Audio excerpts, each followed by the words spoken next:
안녕하세요. 말도 많고 한도 많은 사연을 품고 사는 여자입니다.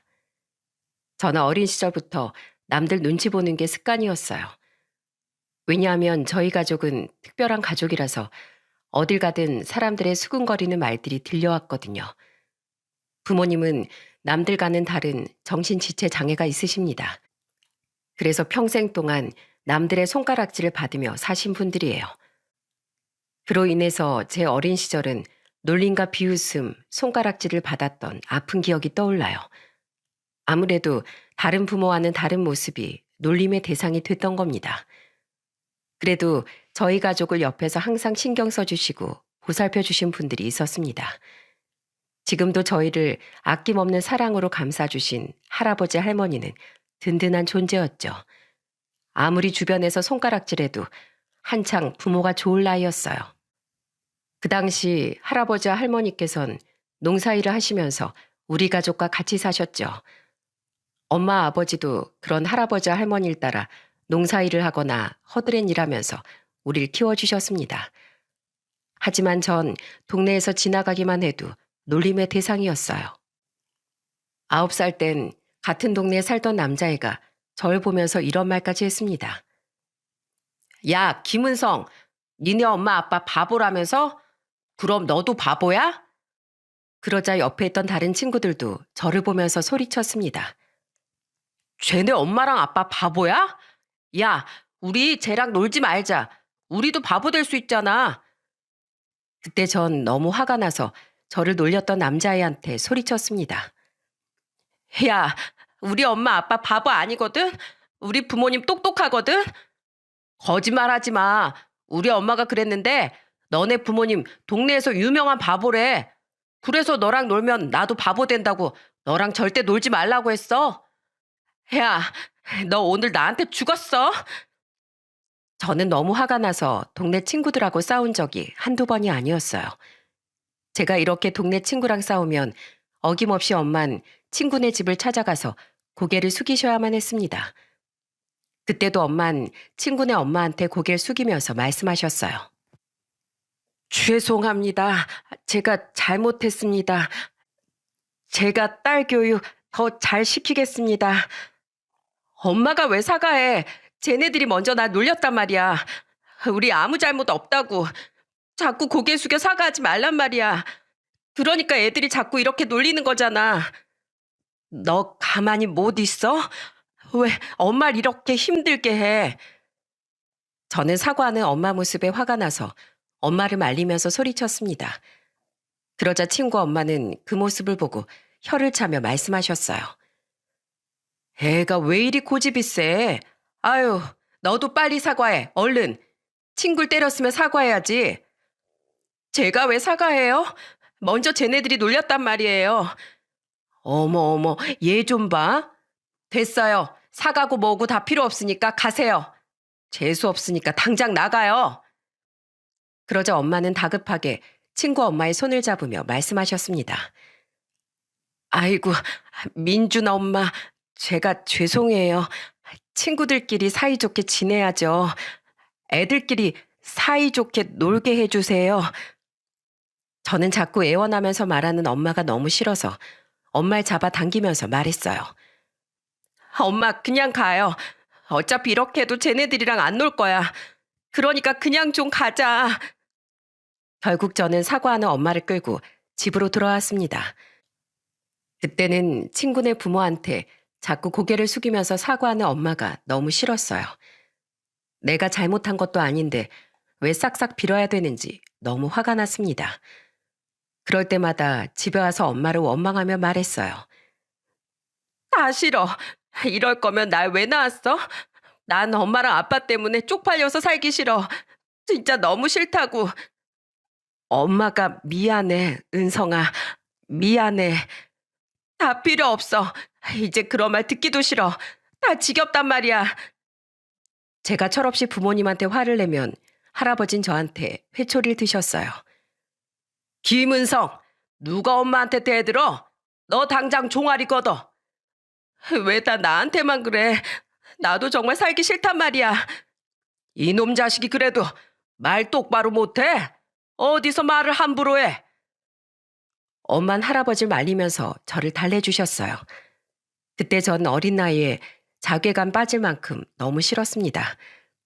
평생 바보 같은 부모님과 살아야 한다는 생각이 절 짓눌렀어요. 그런데 이런 생각이 얼마나 어리석고 짧은 생각이었는지 깨닫게 된 사건이 있었습니다. 제가 사춘기가 되던 해 엄마는 식당에서 일을 하기 시작하셨어요. 그래서 전 학교가 끝나면 엄마 퇴근 시간에 맞춰 들리기도 했습니다. 그러던 어느 날 저는 식당에서 일하는 엄마 모습을 보고 그대로 주저앉고 말았어요. 엄마가 무슨 실수라도 했는지 식당 사장이 엄마한테 고함을 지르고 있는 겁니다. 야, 김씨, 일 똑바로 안 해? 이게 벌써 몇 번째야? 사장님, 죄송합니다. 제가 실수했습니다. 죄송도 한두 번이어야지. 그 소리 지겹지도 않어? 술병도 제대로 못 세서 덜 받은 술값이 얼만 줄이나 알아? 잘한다고 했는데 제가 실수했습니다. 제 월급에서 까주세요. 됐고, 월급이고 뭐고 당장 때려쳐. 그동안 김씨가 깨뜨린 소주병에 맥주병, 그리고 김씨 말 똑바로 못해서 재수없다고 밥맛 떨어져서 나간 손님들까지 다 따지면 나도 손해가 이만저만이 아니야. 그러니까 때려쳐. 죄송합니다. 한 번만 용서해 주시면 다음엔 잘하겠습니다. 요즘 정신 지체 있어도 계산을 할 줄 알던데 김신 대체 할 줄 아는 게 뭐야?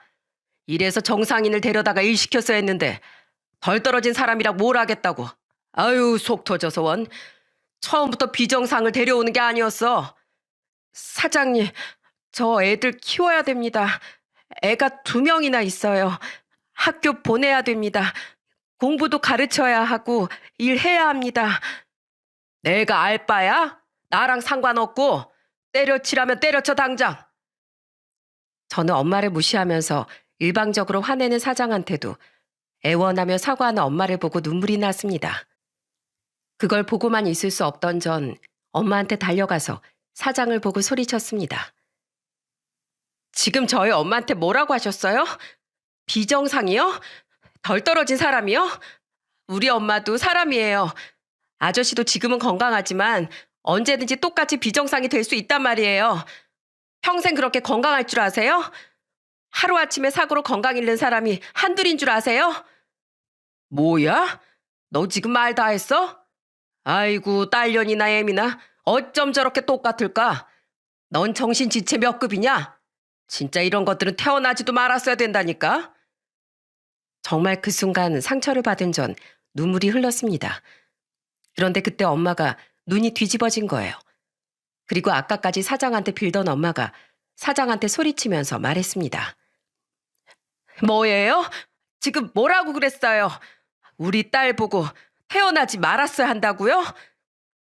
그러면서 엄마는 정말로 상상하지도 못한 행동을 하셨어요. 그때 엄만 싸움이 벌어지기 전에 상을 치우고 계셨습니다.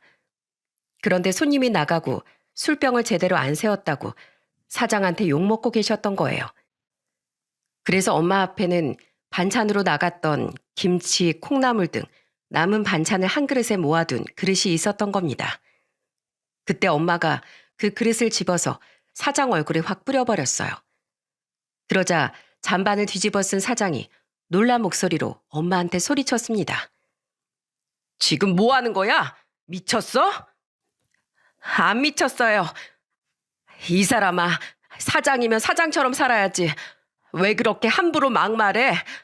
넌 언제까지 그렇게 잘 살 수 있을 것 같아?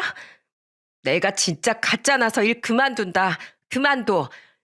그리고 내가 실수한 것 월급에서 까. 그리고 당신 인생 그따위로 살지 마. 알겠어? 내가 평생 망하라고 저주할 거야. 우리 딸한테 한 번만 더 그런 말하면 가만 안 둬? 저는 엄마의 그런 모습에 깜짝 놀랐어요. 조금 전까지만 해도 죄송하다고 울면서 빌고 있던 사람이 태어나지 말았어야지 이 말 한마디에 크게 분노하고 아주 식당을 뒤엎어 놓은 겁니다. 정말 순식간에 벌어진 일이었어요. 그때 엄마는 제 손을 잡으면서 말씀하셨습니다. 은성아, 가자.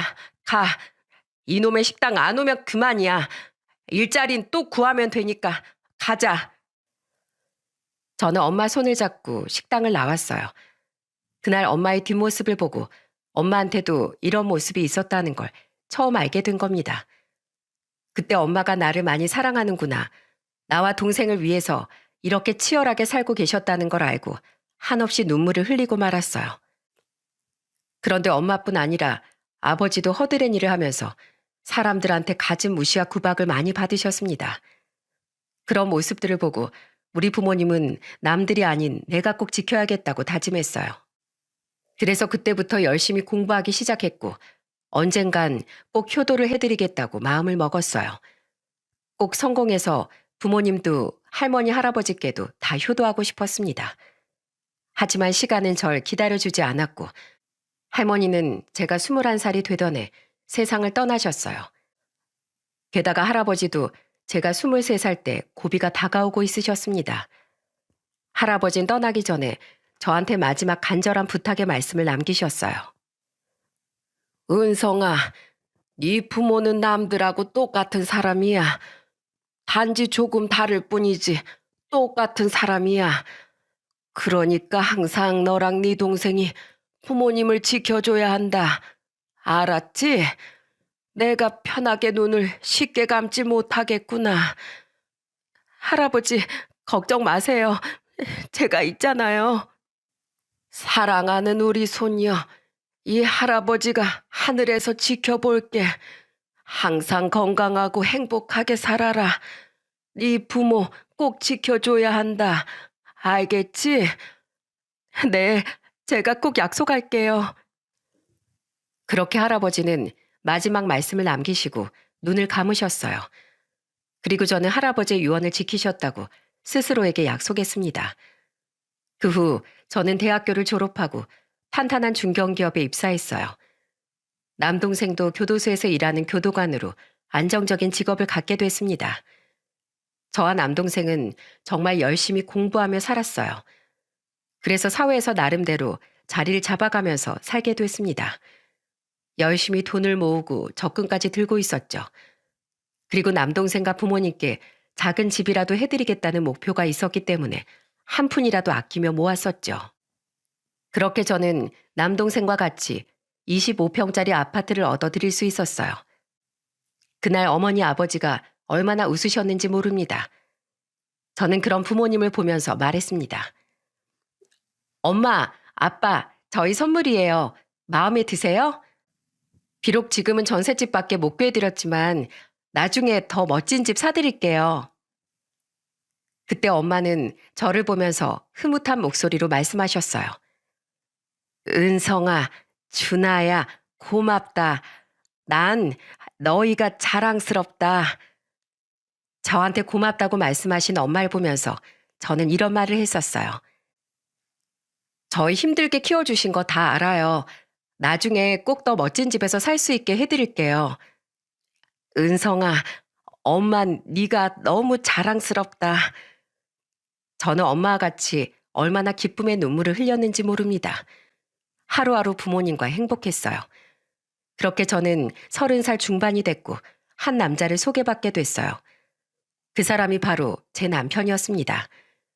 대기업 본사 직원은 아니고 대기업 생산직에서 일하고 있는 사람이었어요. 제가 남편한테 반한 건 착하고 배려심 깊은 심성 때문이었습니다. 남편과 연애를 시작하고 1년 반 정도 연애하다가 결혼에 대해 진지하게 약속했었어요. 그때 남편은 누구보다 저희 부모님을 편견 없이 대해준 사람이에요. 처음 저희 집에 인사 갔을 때 남편은 우렁찬 목소리로 말했습니다. 장모님, 장인어른, 안녕하세요. 저는 안성배라고 합니다. 아버지는 우렁찬 목소리로 말하는 남편을 보고 어눌한 목소리로 말했어요. 어서 와요. 오느라 고생했어요. 아닙니다. 그동안 은성이한테 얘기 많이 들었습니다. 훌륭하게 키운 귀한 따님 이렇게 만날 수 있게 해주셔서 정말 감사드립니다. 제가 최선을 다해서 우리 장모님 장인어른께 아들처럼 효도하겠습니다. 믿어주세요. 고마워요. 우리 은성이 평생 아껴주세요. 옆에서 잘 보듬어줘요. 네, 장인어른, 걱정 마십시오. 남편은 정말 저희 아버지께 우렁찬 목소리로 약속했어요. 그 후 남편은 결혼하기 전부터 저희 부모님을 극진하게 모셨습니다. 한 번은 연극 티켓을 구해오더니 저희 부모님까지 모시고 가면서 이렇게 말했어요. 이 연극이 요즘 엄청 재밌다고 하길래 제가 딱 넉 장 구해왔어요. 오늘 이거 보고 나서 제가 고급 뷔페까지 예약했으니까 저만 믿고 따라오세요. 남편의 말에 엄마는 걱정하는 목소리로 말씀하셨습니다. 둘이 가지, 우리까지 데리고 가서 괜히 짐만 되는 거 아닌가 모르겠네. 에이, 장모님, 재미있는 건 같이 봐야 두 배로 재밌죠. 오늘 제가 바람 쐬어드리려고 나온 거니까 아무 걱정 말고 저만 따라오세요. 저는 남편의 세심한 배려에 너무 고마웠어요. 그 후로도 남편은 가까운 데 여행도 저희 부모님을 모시고 갈 정도로 저희 부모님께 참 잘했습니다. 그런 남편의 행동에 아버지가 참 좋아하셨어요. 왜냐하면 남편이 아버지와 같이 술친구도 해주고 트로트를 좋아하는 아버지를 위해 흥겨운 노래까지 같이 불러줬거든요. 저는 두 사람이 나란히 앉아 젓가락을 튕기면서 노래를 흥얼거리면서 보내는 시간이 그저 즐겁기만 했습니다. 하지만 문제는 저희 집이 아니었어요. 진짜 고비는 저희 집이 아니라 시댁에서 생긴 겁니다. 시댁 같은 경우엔 처음엔 저를 마음에 들어 하셨어요. 분명히 반갑게 맞이해주면서 같이 즐거운 식사도 했었습니다. 그런데 결혼 한 달 전에 시모가 저를 따로 부르시더니 저를 완전히 이상한 집안 딸에 취급을 하면서 소리쳤어요. 야, 니네 부모 정신지체자라면서? 그렇긴 한데 몸은 전혀 불편하지 않으세요. 정신이 조금 떨어지시긴 해도 남들처럼 다 일상생활도 하시고 정상적으로 잘 살고 계세요. 뭐? 정상? 정신지체가 어떻게 정상이야? 누굴 바보로 알아? 네가 임신했다가 네 부모 같은 자식 나오면 어쩌려고 그래? 집안 내력은 무시 못하는 거야. 어머님, 걱정하시는 건 이해하는데요. 지금 말씀이 너무 지나치시네요. 심하기 뭘 심해? 너 같으면 그런 집안에 우리 아들 장가 보내고 싶겠어? 그리고 나중에 네 부모 아프기라도 하면 다 우리 아들 돈으로 뒷바라지해야 되는 거잖아. 병원비에 수술비까지 돈 나갈 데가 어디 한두 개인 줄 알아? 아무리 생각해봐도 난 그런 집안하고 사도 못 맺는다. 내가 두 눈 뜨고 있는 한 내가 인정할 수가 없어. 그러니까 여기서 그냥 없던 일로 해라. 저는 어쩔 수 없는 사회적 편견에 울컥했어요. 그리고 저는 우리 부모를 무시하는 시모를 참을 수가 없었습니다. 그래서 시모를 보고 단호하게 말했어요. 네, 파혼하겠습니다. 저도 어머님한테 너무 실망이네요. 어머님이 이런 분인지 몰랐어요. 어떻게 사람을 그런 식으로 무시하면서 말씀하실 수가 있는지 충격이네요. 저도 이런 집안 며느리는 되고 싶지 않습니다. 가보겠습니다. 뭐? 아이고, 그래. 마음대로 생각해. 다신 우리 아들 근처에 얼씬도 하지 마. 저는 그렇게 시댁을 나왔어요. 그리고 그날 저녁 남편한테 파혼을 요구했습니다. 그러자 남편은 그때 저희 집까지 찾아와서 고개 숙이며 애원하는 목소리로 엄마를 보며 사과했어요. 장모님, 제가 잘못했습니다. 저도 어머니가 그렇게까지 말씀하실 줄 몰랐습니다. 다 제 불찰입니다. 용서해 주십시오. 은성아, 제발 나 믿고 그냥 한번 용서해 주면 안 될까? 우리 엄마랑 평생 살 것도 아니잖아. 애원하는 남편의 말에 저는 화난 목소리로 말했습니다. 오빠 같으면 이 상황에서 결혼할 수 있겠어? 아무리 그래도 말을 그렇게 심하게 하는 건 아니지 않아? 그래, 네 말이 100번 다 옳아. 나도 지금 집에서 엄마랑 한바탕 하고 오는 중이야. 엄마가 둘 중에 한 명 선택하라고 해서 난 널 선택한다고 했어. 나 너 없으면 안 돼. 장인어른 장모님 내가 평생 모실게. 효도할게. 그러니까 제발 나 좀 믿어줘.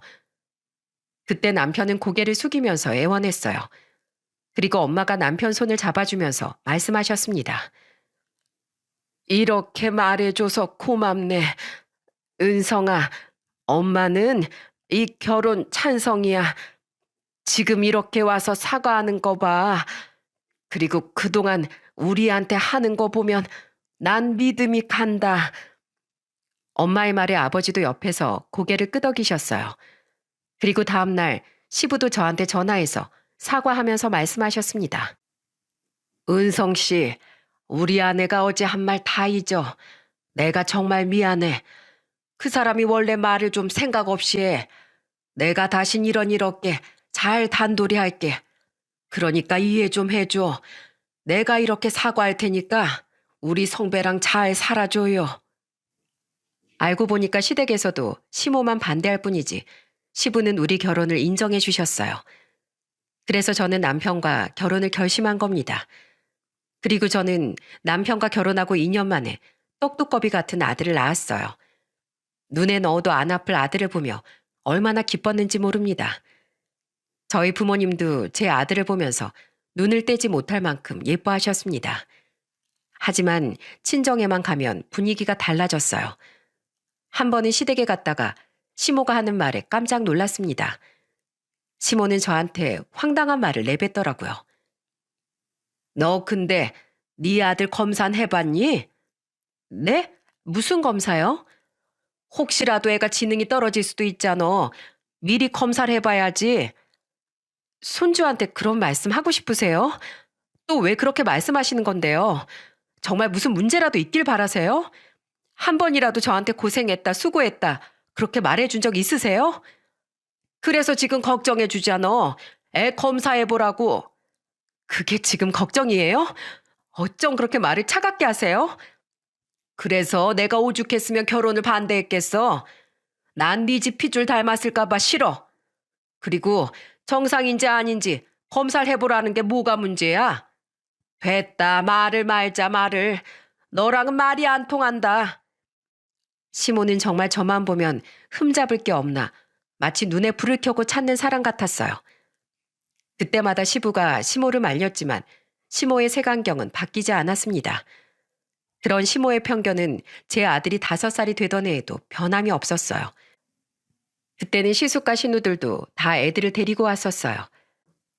그때 시숙네 큰 조카가 세배라니까 저희 아들도 따라서 같이 세배했습니다. 그런데 시모가 세뱃돈을 어떻게 줬는지 아시나요? 시숙 아들이랑 신우네 아직 1살밖에 안 된 애들은 다 10,000원씩 주면서 저희 아들만 1,000원을 주는 겁니다. 그러면서 시모는 기쁜 목소리로 말씀하셨어요. 할머니가 공평하게 줬으니까 싸우지 마. 아이고 건강하게 쑥쑥들 크렴. 그걸 보고 저는 그대로 넘어갈 수 없었습니다. 그래서 시모를 보고 화난 목소리로 말했어요. 어머님, 왜 제 아들만 1,000원을 주세요? 기왕 주실 거면 똑같이 10,000원 주시면 좋잖아요. 왜 애들을 차별해서 애들 상처받게 만드시는데요? 내 마음이야. 내가 예뻐하는 손주한테 10,000원 준다는데 뭐가 문제야? 그리고 1,000원이 뭐가 문제인데? 밖에 나가서 땅을 파봐. 1,000원이 그냥 나오는 줄 알아? 난 정확하게 줬어. 시모의 말에 시부가 나서서 호통을 치며 말씀하셨습니다. 당신 그만 좀 하라고 그랬지. 왜 이렇게 손주들을 차별해? 나일 대체 어디로 먹은 거야? 자, 우리 둘째 손주 할아버지가 10,000원 더 줄게. 아이고, 그럼 우리 둘째 손주가 제일 많이 받았네. 할아버지가 10,000원 줬으니까 11,000원이야. 그러자 아무것도 모르는 아들이 천진난만하게 감사하다며 말했어요. 할아버지, 감사합니다. 그 모습을 보면서 저는 마음이 아팠어요. 이게 뭐라고 어린애들을 차별하는 건가요? 그래도 시부가 편을 들어주니까 그나마 나았습니다. 하지만 막내 신우는 정말 얄미웠습니다. 그때도 비아냥거리는 목소리로 이런 말을 했어요. 애가 똑똑하네. 뭐 돈만 알아보면 됐지. 다행이네. 지능 검사는 안 해도 되겠어. 정말 막내 신우의 비꼬는 말에 어이가 없었습니다. 그래도 막내 신우 말고는 다 좋은 분들이셨어요. 심지어 막내 신우는 명절에 다 모여도 절대 움직이는 사람이 아니었습니다. 특히 다 같이 웃고 떠들다가도 요리할 때만 되면 갑자기 머리를 짚고 누우면서 막내 신우가 말했어요. 아휴, 삭신이 다 쑤셔. 어깨, 팔, 다리 안 아픈 곳이 없네. 난 좀 쉬어야겠어. 누가 봐도 요리하기 싫어서 눈에 뻔히 보이는 잔머리 굴리는 게 다 보이는데도 막내 신우는 갑자기 아프다면서 누웠습니다. 그때 시숙의 큰형님이 단호하게 말했어요. 방금까지 웃고 떠들던 사람이 왜 아픈 거야? 뭐 큰 병 걸린 거 아니야? 아까부터 생각 없이 말하는 거 보니까 머리도 안 좋은 것 같은데 꼭 병원 가서 머리 검사 받아봐. 뭐예요? 제가 왜 머리 검사를 받아요? 아까부터 헛소리를 자꾸 하길래 그렇지. 뭐야? 소리치는 거 보니까 멀쩡한 것 같은데 얼른 와. 한 사람이라도 도와야 빨리 끝내지. 막내 신우가 아무리 미꾸라지처럼 빠져나가려 해도 절대 빠져나갈 수가 없었어요. 시댁에 가면 그래도 다른 가족들이 있으니까 좀 편했어요. 그런데 막내 신우는 그렇게 주방에 와도 하는 둥 마는 둥이었습니다. 그러면서 음식이 짜네 마네 말도 참 많았어요. 그날 떡국을 먹으면서 저한테 화를 내며 말했습니다. 아우 짜! 아 이거 누가 했어요? 왜요? 짜요? 제가 간 맞춘다고 맞춘 건데 이상해요? 언니 진짜 미각을 상실했어요? 다시 끓여와요. 정말 기가 막혔습니다. 여기가 식당도 아니고 제가 왜 이런 수모를 겪어야 하는 건지 이해가 안 갔습니다. 그때 형님이 막내 신우한테 소리쳤어요. 아가씨, 맛있는데 왜 그러세요? 그리고 입맛 안 맞으면 직접 가세요. 여기 이상하다는 사람 아가씨뿐이니까 혼자 가요. 정말 시댁에 가면 시모랑 막내 신우 때문에 살얼음 판이었습니다. 그런데 문제는 남편도 예전 같지 않다는 거였어요. 시간이 흐를수록 남편은 가정에 소홀해지기 시작한 겁니다. 정말 자상했던 남편이 점점 바깥으로 돌기 시작한다는 걸 느꼈어요. 심지어 저희 아버지 생신 땐 남편한테 저희 집에 가자고 했더니 저한테 이런 말까지 했었습니다. 일주일 내내 일했는데 나도 가자고? 난 빼줘. 아유 귀찮아 죽겠어. 나 피곤해. 몸도 안 좋고 쉬고 싶으니까 혼자 민석이 데리고 다녀와. 뭐? 귀찮아? 당신 그게 할 소리야? 왜? 뭐? 아니, 솔직히 당신 부모님인데 내가 가서 뭘 하겠어? 그리고 내가 지금 이 상태로 가면 좋은 표정으로 있겠냐고. 가서 내가 분위기 망쳐놨으면 좋겠어? 됐어, 이 인간아. 내가 뭘 바라냐? 집에서 청소나 해놔. 저렇게 말하는 남편을 보니까 정이 뚝 떨어지더라고요. 그동안 아버지가 사위라고 얼마나 챙겼는데 저런 식으로 말하는 남편이 실망스러웠어요. 그런데 남편이 처가의 발길을 끊기 시작하면서 명절에도 안 가기 시작했어요. 그러자 엄마는 걱정스럽게 물으셨습니다. 은성아, 너희 부부 무슨 일 있어? 왜 사위랑 안 오고 맨날 혼자 와? 아니에요. 그 사람이 생산직이라 일하는 게 좀 힘들어서 그래요. 나이 드니까 일하는 게 얼마나 힘들겠어요. 엄마가 이해 좀 해주세요. 차마 엄마한테 남편의 실체를 알려줄 수 없었습니다. 하지만 남편은 점점 더 이상해졌어요.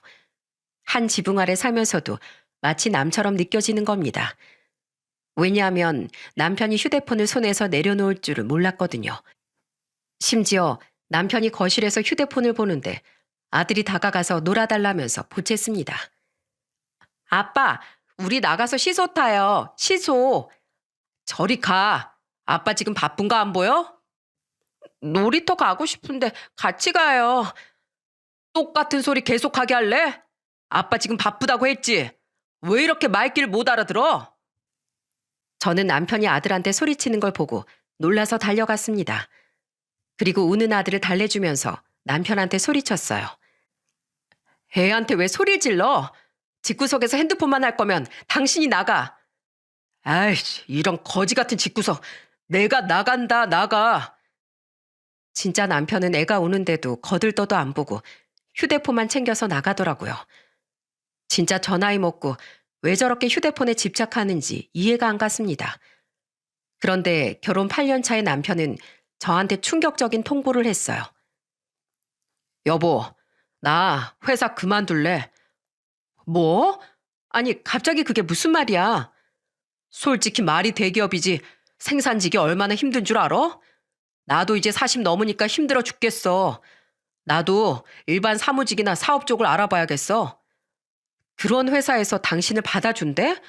젊은 사람들도 취업 안 되는 세상에 당신이 회사 그만두고 뭘 할 건데? 당신 지금 나 무시해? 그동안 내가 벌어온 돈으로 호의호식했으면 됐지. 내가 언제까지 뒷바라지해야 되는데? 당신만 일했어? 나도 일했어.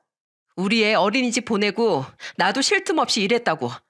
누가 보면 당신 혼자 돈 벌어온 줄 알겠네? 아이, 몰라.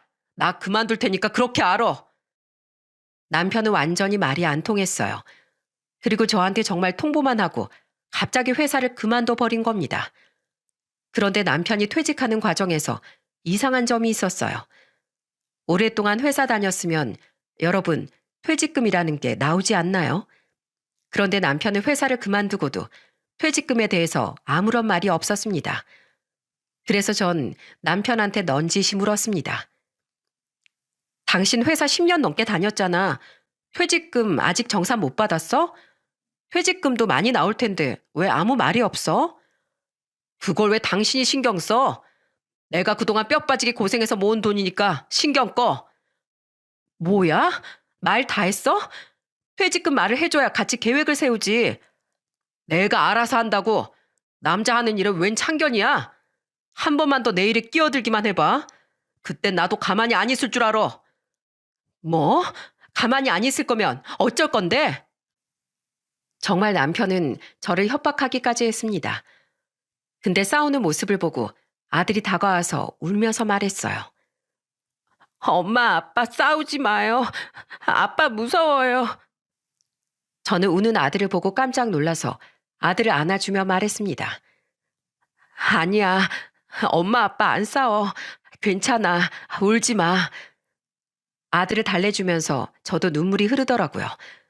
그러자 남편은 한숨을 쉬면서 집을 나가버렸습니다. 갑자기 왜 이렇게 남편이 변했는지 알 수가 없었어요. 그래도 언젠간 다시 예전의 남편으로 돌아올지도 모른다는 희망이 있었어요. 그냥 잠깐 힘들어서 그런 거라고 믿었던 거예요. 하지만 남편은 예전 모습으로 돌아오지 않았습니다. 남편과 싸우는 날이 늘어만 갔고 점점 부부 사이는 멀어져만 갔어요. 게다가 남편은 10개월이 지나도 뭘 해볼 생각이 없는 것 같았죠. 심지어 남편의 휴대폰 집착은 더 심해져만 갔습니다. 잘 때 빼고는 휴대폰에서 눈을 떼지 않았어요. 취업할 생각도 없고 오로지 집에서 휴대폰만 붙들고 있는 남편이 한심해서 제가 소리쳤습니다. 당신 대체 휴대폰으로 뭐 하는 거야? 당신 여자 생겼어? 생각을 그렇게밖에 못해? 그러니까 당신이랑 내가 얘기하기가 싫은 거야. 그럼 대체 뭐 하는 건데? 집에서 놀기만 하면서 집안일 하는 것도 아니고 맨날 휴대폰만 보잖아. 민석이 유치원 데려다주는 시간도 늦었다더라? 당신 미쳤어? 깜빡했어. 미안하다, 미안해. 언제까지 이렇게 살 건데, 언제까지? 백수 생활이 대체 몇 년째야? 뭐라도 할 생각을 해야지. 여자 생겼으면 지금 말해. 그냥. 나도 그런 남자랑 살고 싶지 않으니까 차라리 지금 말해. 내가 여자 생겼으면 내 손에 장을 지진다. 안 그래도 사람 짜증나 죽겠는데 바가지만 자꾸 긁을 거야? 백수가 짜증날 일이 뭐가 있냐? 진짜 백수가 북치고 장구치고 잘한다. 저는 대체 남편이 뭐 하는 건지 궁금했어요. 그래서 저는 남편이 잠들었을 때를 노리기로 결심했습니다. 남편이 술에 한번 취하면 잠에 드는 스타일이었어요. 그래서 남편이 동창 모임이 있는 날을 노렸습니다. 그날도 어김없이 남편은 만취해서 집에 들어온 거예요. 그때 저는 남편한테 다가가서 지문 인식을 통해 휴대폰 잠금을 풀었습니다. 그런데 휴대폰엔 남편의 충격적인 비밀이 있었어요. 일단 여자가 없는 건 사실이었어요. 하지만 외도에 버금가는 큰 비밀을 숨기고 있었더라고요. 바로 주식이었습니다. 딱 보니까 남편의 입금 출금 내역 이런 게 찍혀 있었어요. 그리고 친구들하고 나눈 문자 내용을 보니까 가관도 아니었습니다. 아, 오늘 나 벌써 다 잃었어. 에이그, 난 300 땄는데. 아휴, 난 벌써 이 주식으로 잃은 돈만 10개월 만에 2억이야, 2억. 이걸 대체 언제 복구하냐? 야, 기분도 꿀꿀한데 술이나 마시자. 와, 저는 남편이 친구들한테 보낸 문자를 보고 깜짝 놀랐습니다. 퇴사하고 10개월 동안 2억이라는 돈을 잃었다는 걸 믿을 수가 없더라고요. 문자를 더 찾아보니까 남편이 친구한테 보낸 문자 중에 충격적인 내용도 있었어요. 우리 돈 잃어서 기분도 꿀꿀한데 술집 가자. 오늘 내가 새로 찾은 술집이 있는데 거기 아가씨들 죽이거든. 거기 가서 오늘 신나게 놀자. 알고 보니까 남편은 늦게 들어온 것도 친구들이랑 술집 여자가 있는 곳에서 술을 마시다 늦게 온 거였어요. 그동안 남편이 친구들과 유흥을 즐기고 있었다는 사실에 충격을 받고 말았습니다. 딱 보니까 남편은 이미 퇴직금은 다 잃어버리고 대출까지 받아서 주식을 하고 있는 상태였어요. 휴대폰을 딱 보니까 총 잃은 돈이 3억이 넘는 돈이었습니다. 최근 1년 동안 2억이란 돈을 잃고 퇴사 전에 투자했다가 잃은 돈을 다 합치면 3억이 넘어가더라고요. 진짜 기절초풍할 일이었습니다. 그동안 휴대폰만 붙들고 있던 것도 하루 종일 주식시장 9시에 열려서 장이 끝날 때까지 이것만 보고 있었던 거예요. 돈을 따면 기분 좋다고 술 먹으러 가고 또 돈을 잃으면 기분 안 좋다고 또 술 먹으러 가는 한심한 일상을 살았던 겁니다. 이 모든 사실을 알게 된 날 저는 냉장고에 있던 술을 혼자서 마셨어요.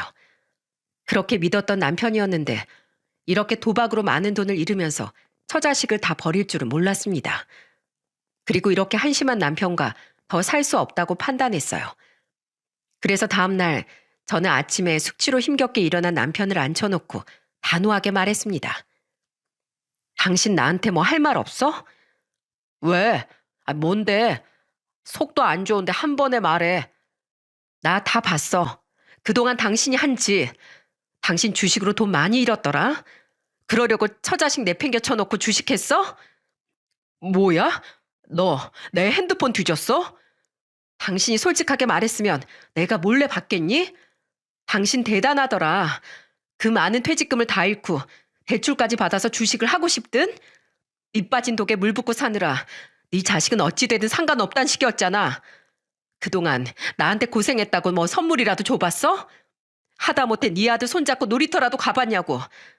아가씨들이랑 술 퍼마시고 다닐 때도 난 집안이라고 우리 아들 보고 있었어. 미안하지도 않아? 내 돈으로 내가 쓴 건데 당신이 뭔 상관인데? 내가 이러니까 말 안 했던 거야. 알겠어? 내 휴대폰 몰래 본 거 내가 후회하게 해줄게. 그러더니 남편은 집을 나가버렸어요. 이제는 아예 대놓고 집에 안 들어오기 시작하는 겁니다. 그래서 저는 혼자서 변호사를 선임해서 이혼 소송을 걸어버렸어요. 더 이상 이런 인간하고 살고 싶지 않았거든요. 그때 남편 놈은 정말 갈 때까지 갔는지 저한테 이런 말까지 했었습니다. 애는 네가 데려가. 어차피 난 못 키워. 기가 막힌다 정말. 네가 그러고도 아빠야? 고민하는 신용이라도 하던지. 너 진짜 답도 안 나오는 놈이다. 그래, 난 그런 놈이니까 이혼해. 이혼 도장 찍자고. 어서 이혼해. 저는 남편이 당당하게 소리치길래 손쉽게 합의 이혼이 될 줄 알았어요. 그런데 어디서 무슨 소리를 듣고 왔는지 갑자기 남편이 이혼을 거부하기 시작했습니다. 저는 어이가 없어서 남편한테 화난 목소리로 소리쳤어요. 갑자기 왜 이혼을 안 해준다는 건데? 생각해보니까 이대로 우리가 이혼하면 우리 애가 불쌍하잖아. 그 생각을 지금 해서 하니? 그래도 아빠 없는 자식은 만들지 말아야지. 어디서 머리 굴려? 너 머리 굴러가는 소리 다 들려. 왜? 친구들이 이혼하지 말고 버티래? 땡전 한 푼 없는 백수 거지라서 이제 갈 데도 없으니까 나라도 붙들고 늘어지래? 그런 거 아니거든? 남편이 당황하면서 펄쩍 뛰는 걸 보니까 딱 그런 것 같았어요. 백수에 대출만 1억이 넘게 있는 남편은 지푸라기라도 잡고 싶은 심정이었던 겁니다. 그래서 저는 남편 놈한테 소리치면서 말했어요. 야, 꿈 깨. 너 같은 놈하고 다 늙으면서까지 살 마음 없으니까. 알았어? 그렇게 저는 이혼 소송을 시작하게 됐습니다. 아무래도 애가 있어서 소송이 길어질 수밖에 없었어요. 그런데 하필 그때 한 달 뒤가 아버지 칠순이었던 겁니다. 제가 결혼하기 전부터 부모님께 꼭 해드리고 싶은 게 있었어요. 바로 칠순잔치를 꼭 열어드리는 거였죠. 그래서 저는 부모님 칠순잔치 비용을 따로 모으고 있었습니다. 정말 인생에 단 한 번뿐인 칠순잔치를 성대하게 열어드리고 싶었어요. 그래서 가까운 지인들과 친척들을 불러서 아버지 칠순잔치를 열어드렸습니다. 그때 정말 부모님이 나란히 고운 한복을 입고 계신 걸 보고 정말 흐뭇했어요. 너무 좋아하시는 모습을 보니 저도 모르게 눈물이 나면서 좋았습니다. 그날 아버진 마이크를 잡고 흐뭇한 목소리로 말씀하셨어요. 먼저 저희 칠순잔치 때 찾아와 주신 많은 분께 감사드립니다. 저는 많이 외롭게 자랐습니다. 하지만 내 처를 만나고 우리 자식들 낳으면서 더 이상 외롭지 않았습니다. 날 지탱해준 우리 가족들에게 정말 고맙다고 전하고 싶습니다. 그리고 훌륭하게 자라준 아들과 딸, 아빠가 많이 사랑한다. 특히 우리 은성이 지금 많이 힘들 때지만 기죽지 말고 힘들거나 지치고 외로울 때 이 엄마 아빠를 찾았으면 좋겠다. 우리 딸 사랑한다. 이렇게 저에게 좋은 말씀을 해주신 아버지 덕분에 저는 힘을 낼 수 있었습니다. 그날 정말 사진도 많이 찍고 동영상도 많이 찍어서 좋은 추억을 많이 남길 수 있었어요. 가족들과 즐거운 시간을 보내면서 그동안 받았던 스트레스를 날릴 수 있었어요. 하지만 기쁜 것도 잠시, 다음날 저를 찾아온 잔뜩 화가 난 시모를 보고 저는 깜짝 놀랐습니다. 어머님, 아침부터 저희 집엔 무슨 일이세요? 너 어제 네 부모 칠순잔치 해줬다면서? 네, 그런데 그게 왜요? 이게 미쳤나 진짜? 그러면서 갑자기 가방으로 시모가 제 머리를 치는 거예요. 저는 화가 나서 시모한테 소리쳤습니다. 지금 뭐 하는 짓이에요? 야, 너야말로 뭐 하는 짓이야? 아들 돈으로 네 부모 칠순잔치 해준 거잖아. 내가 우리 아들 돈 10원짜리 하나라도 그 집으로 가면 가만 안 둔다고 했지? 뭐라고요? 그이가 그래요? 자기 돈으로 우리 부모 칠순해준 거라고? 그래. 우리 아들이 대기업 생산직으로 뼈 빠지게 500만 원 가까이 벌어오면 뭐해? 네가 친정으로 다 들고 가는데 당장 월급 통장 가져와. 내가 관리하게. 당장 가져와. 무슨 통장이요? 진짜 한심하네요. 뭐야? 한심해? 누가 당신 아들 돈을 썼대요? 아직 모르시나 본데 당신 아들 지금 1년째 백수야. 퇴직금도 날려먹고 지금 빚만 1억 5천이 넘는다고요. 통장 관리할 게 아니라 아들이나 관리해. 1년째 백수야. 아니 그게 무슨 말이야. 너네 몇 달 전에 아파트 됐다면서. 그래서 계약금 1억이나 빌려갔는데 그건 또 뭐야. 이젠 그놈이 어머님도 속였나 본데 무슨 아파트 당첨이래요. 네, 제발 당첨돼서 집 들어갔으면 소원이 없겠네요. 뭐야? 그거 갚는다고 했었어. 이자 쳐서 갚겠다고 해서 우리 노후자금 준 거란 말이야. 빨리 그 돈 내놔. 그걸 왜 나한테 찾아요? 이미 주식으로 다 날렸을 텐데 내가 왜 갚아요? 돈에 미치면 가족도 안 보인다더니 아주 가족들 돈까지 다 날려먹었네. 아이고, 이걸 어쩐다냐. 야, 우리 아들 어디 갔어? 빨리 전화해봐라. 제가 왜요? 저희 이혼 소송 중인 거 모르세요? 앞뒤 없이 나 후려친 거 고소당하기 싫으면 나가세요. 경찰 부르기 전에 나가요. 저는 그렇게 시모를 내쫓아버렸어요. 제 말로 인해 시댁은 그야말로 발칵 뒤집힌 겁니다. 알고 보니까 남편 놈은 주식할 돈이 필요하니까 시댁을 이용해 먹었던 거예요. 그래서 시모한테 새 아파트에 당첨됐다면서 계약금 명목으로 돈을 빌려간 겁니다. 그런데 문제는 시댁 식구 중에 남편한테 돈을 빌려준 사람이 시모 말고 더 있었던 거예요. 신우, 시수, 심지어 남편놈 지인까지 완전히 돈을 빌릴 수 있는 사람한텐 다 빌린 상태였습니다. 그러니까 제가 몰랐던 빚이 여기저기서 또 나오기 시작했어요. 그때 저는 또 한 번 이혼 결심한 걸 잘했다고 생각했어요. 시댁이 뒤집히고 얼마 후에 이혼 판정을 받았고 이혼을 확정 지을 수 있었답니다. 정말 남편 놈은 결국 주식을 도박처럼 하다가 처참한 인생을 살게 된 거예요. 결국 시댁에서도 쫓겨나서 혼자 지방에 내려가서 기숙사 생활하면서 막노동까지 하게 됐다고 들었습니다. 그렇게 오냐오냐 하던 시모도 남편한테 빌려준 1억 때문에 지금 식당에서 힘들게 일을 하게 됐다고 하더군요. 심지어 신우, 시숙도 남편 때문에 손실을 봐서 시댁에 오지도 않는다고 했어요. 한마디로 시댁이 풍비박산되고 만 겁니다. 그런데 남편 놈은 술을 마시고 한 번씩 전화해서 후회 가득한 하소연을 해요.